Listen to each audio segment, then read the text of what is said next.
Stringer, and this is R-2000, the Better Built House. As you can see, we're still at an early stage in the construction process. In the last program, we looked at how to upgrade conventional foundation practice. In this program, we're going to look at some different construction options. As always, in both cases, the key elements include control of heat, moisture, and air flows. We're going to take a moment right now to review those three essential principles. Controlling outside and inside moisture results in a warmer, drier basement. Surface water should be directed away from the building or allowed easy access to perimeter drain tile. The moisture in the soil is isolated from the foundation by a layer of damp proofing, while inside vapor is controlled with a properly installed air and vapor barrier.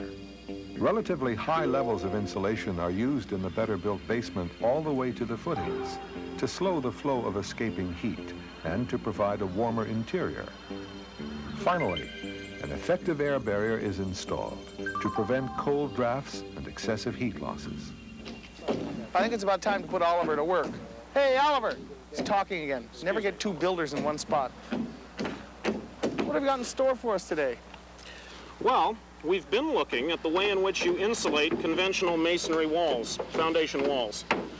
There are other ways to achieve the R-2000 standard using really innovative approaches, like this system here. It looks innovative. It is, and I'd like to show it to you. Okay.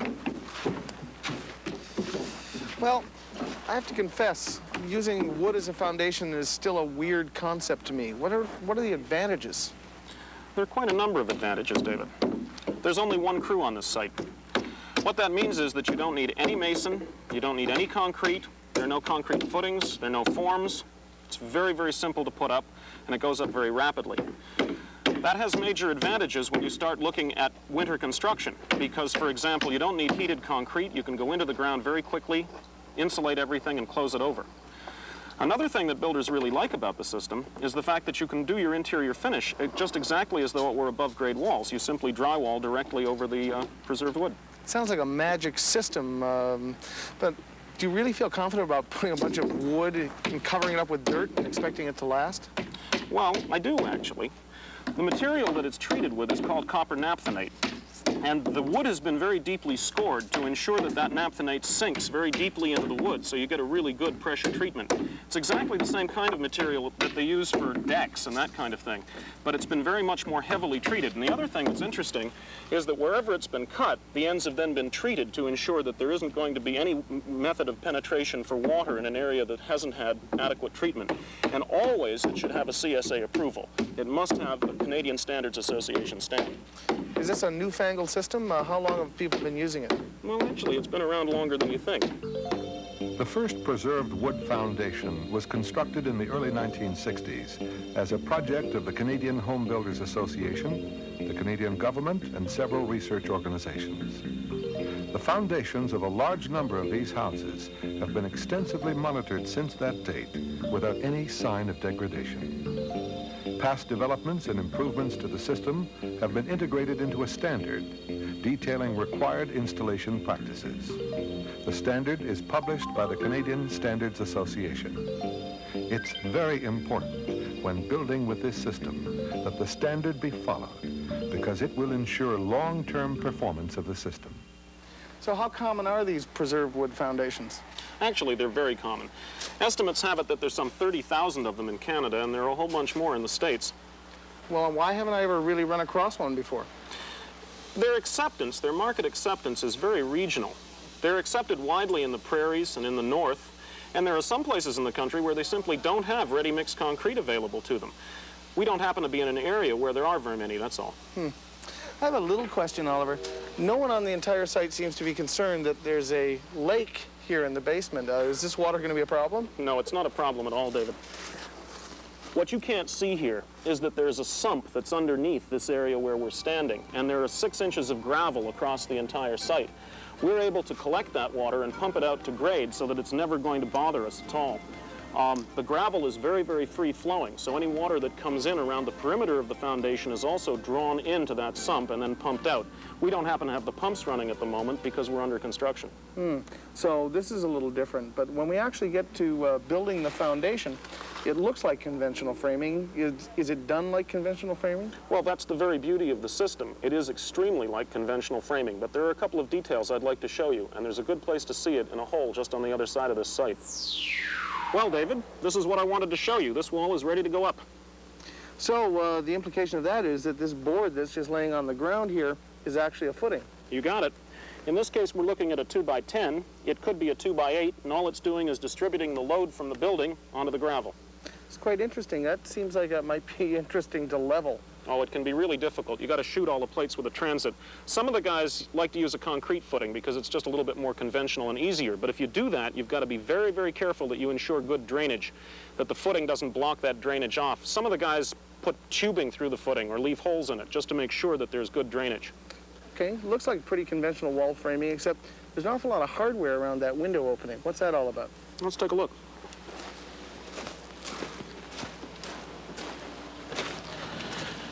Now this is a window, and I'm sitting in it, and you're where the backfill would be, so you're just dirt. Think of yourself that way. I think I can handle that. Okay. We're going to have plywood on top of this thing, and the weight has to be transferred from these studs across this header to the pieces on either side of the window that have been doubled to make sure that any of the loading that occurs there is going to actually be carried right through the whole wall. Exactly the same problem exists where the floor joins the top of this wall when it's stood up. If this were your header here, you'd want to have a steel band every couple of joists to make sure that the floor is actually holding the walls apart at the top so the backfill can't crush the foundation. Well, I guess the only other thing I can pick out are these little blocks that are tying the studs together. Why aren't they staggered? It'd be easier to nail, wouldn't it? It sure would. The reason they're all in a row is because we're going to be putting plywood on it. Let's take a look at this over here.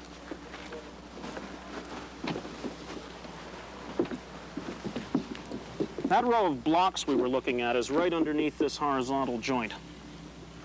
I see, it's interesting. My sense of aesthetics would have expected the plywood to be, you know, up and down on the wall like paneling a basement. Is there a reason it's horizontal? Yeah, there sure is.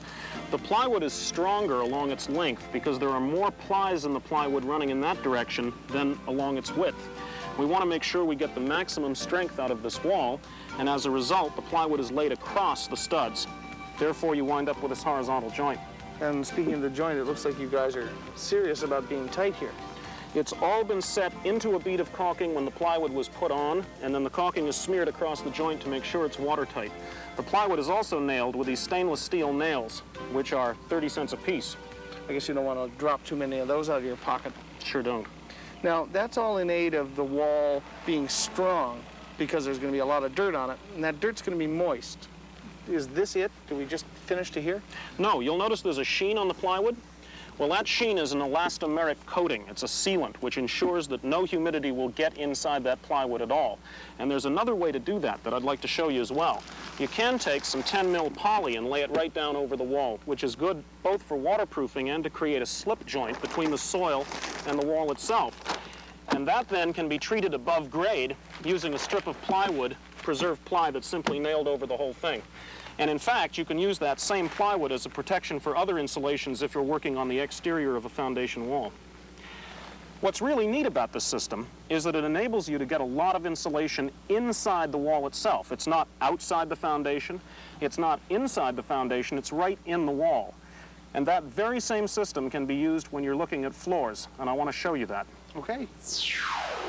So the basement floor joists are sitting on that very same footing that the wall is. Right you are. And as the joists then run back through the basement, any place they require additional support, give me a hand, will you? Oh. You have a sleeper, which is lying on top of a sheet of polythene, lying on top of the gravel, also leveled, of course. The purpose of the poly is to keep any groundwater or humidity from the ground from entering the floor assembly. And then you can insulate the floor. Now, this is the first time I'm sort of seeing a wall that's being constructed as a floor. Do we need a vapor barrier here?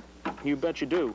It's exactly the same situation as a wall. We have to do something to prevent humidity that's in the building from entering the floor assembly from above. So you either put a piece of poly sheeting down here, which you do, of course, after the roof is on the building and everything is closed in, or alternatively, when you lay down the plywood, since plywood is also a vapor retarder, you very carefully caulk the joints, and that gives you your vapor barrier. And a lot of people, when they finish their basement floors, use something like linoleum, and that's laid in a bed of glue, which is also a vapor retarder. So this is a preserved wood floor. Does the preserved wood floor always come along with the preserved wood foundation? Well, I'd like to show that to you. There's something in this other hole I want you to see. Let's go take a look. Okay. So what's going on here, Oliver? You told me there wasn't going to be any concrete. Well, some guys prefer to use concrete in the floor of their foundations because it's a standard procedure and it's possible to use standard materials in the finish. It's also very, very strong because it actually holds the walls apart when you backfill the building. So the inside of this foundation wall is going to be finished much like a conventional stud wall. How about that continuous air vapor barrier? How do you do that? Well, first, we're going to make sure that the fiberglass batts in this wall fills it completely. Then the air vapor barrier is going to come down and be joined to this tab of air vapor barrier coming up underneath the floor. And the seal will be made here on the floor where there's solid backing. But what's really neat about the system is that you have an opportunity to ensure that the insulation goes all the way down past the outside of the floor, which gives you a really continuous blanket of insulation. I think I have one question left. I'm looking at an awful lot of pressure-treated lumber here. How expensive is this system? Well, you've got to compare this system, given its insulation value, to other systems with the same insulation value. So if you look at a masonry wall with a similar R value, whether insulated on the outside or the inside, you'll find that this is somewhat less expensive than the majority of systems that you're going to find elsewhere. But it depends on what you got for labor rates, and it depends on what the material costs are. However, no matter where in the country you are going to build one of these things, you really need one of these. And this is a booklet from the Canadian Wood Council, which talks about preserved wood foundations and has all the details in it that we've discussed today. Well, I've got to confess, we promised that we were going to look at some different foundation options, and I think you delivered. Are there some other foundation options? You know, David, there are a significant number of builders who use either crawl spaces or slab on grade, and I'd really like to talk about those just to tie up our discussion about basements. There's sort of basementless houses. Right. A crawl space is obviously just a short basement. A slab is when you pour a floor right at grade level. On that slab on grade construction, are there conventional footings around the perimeter? That's right. And as this schematic shows, you'll want to insulate the perimeter wall from the exterior. You can see how this detail is really similar to those presented for exterior insulation. And by insulating right up to the house footing, heat loss across the foundation will be greatly reduced. Now, do you recommend insulating under that slab? It's going to depend on where in the country you're located. You can use the R-2000 program to determine that, and I think you'll find that the colder it is, the more likely it is to be a good idea. Now, what about crawl spaces? Crawl spaces really aren't a very good idea unless they're heated. We don't recommend them. So you might as well have a basement if you're going to have a crawl space. You sort of consider it second best. It's a second best option. Yeah. All right. Well, I think it's time to wrap up, but I think you should do the summary this time. Okay. As far as foundations are concerned, three things: good drainage, good insulation, and good control of air leakage, period. Wow, that was succinct. Next week, we're going to get out of the basement and look at above-grade walls. So join us.